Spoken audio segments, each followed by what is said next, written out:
Bismillahirrahmanirrahim. Elhamdülillahi Rabbil alemin. Vessalatu vesselamu ala eşrefil enbiyayı vel mursalin. Nebiyina Muhammedin ve ala alihi ve sahbihi ecmain. Bizi zülmətlərdən nura çıxardan Allah pak və müqəddəsdir.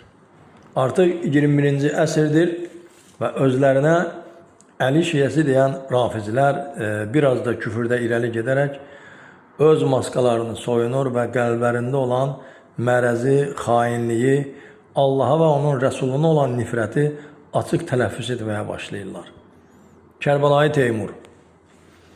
Əslən, Masallıdan olan bu kəzzəbin işi məzhəblər arası fitnə yaymaktan başqa bir şey deyil. Bu məxluqun bütün çıxışları Allahın dinində təfriqə salmaq, Əhl-i Beyt imamlarına vəkillik edərək, sanki imamlar öz haqlarını qoruya bilməyiblər, elimsiz və qorxaq olublar və bugün dindən xəbəri olmayan, əməllərində küfrə, xurafata və şirkə yetərincə yol verən rafizlər sanki Əhl-i Beyt imamlarının haqlarını qoruyurlar. Sübhanallah. Əqidə küfürdə, şirkdə batıb gedir. Bunların elm əhli, hətta müsəlman olduqlarında şübhə olduğu halda yenə də sıravi cəmaatı azdırmaqdan əl çəkmirlər. Bu kəzzəb Kərbəlayı nəhayət ki, Allah Rəsulunu qəbul etmədiyini özü təsdiqlədi. İndi siz ekranda bizim yazışmalarımızı görəcəksiniz.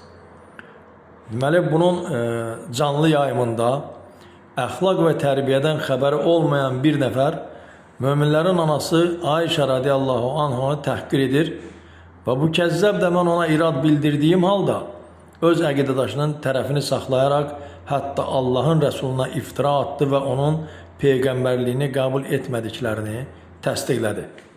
Ümumiyyətlə, bu əqidənin elm əhlinin hər birində yetərincə küfürlər vardır ki, insanı avtomatik olaraq İslamdan xaric edir.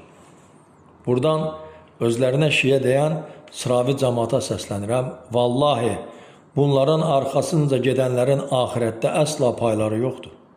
Özlərini elm əhli adlandıran bu Teymurlar, Surxaylar, Azərlər etdikləri küfürlərə görə Allah Subhanahu wa Ta'ala'ya cavab verə bilməyəcəklər. Yəni bunların dediklərini hətta kafirlər belə İslam'a qarşı demirlər.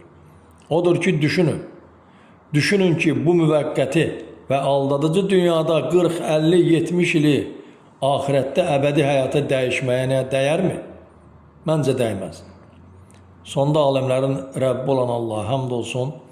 Allahın salamı və salavatı onun sonuncu peyğəmbəri Muhammed sallallahu aleyhi və səlləm üzərində olsun. Amin.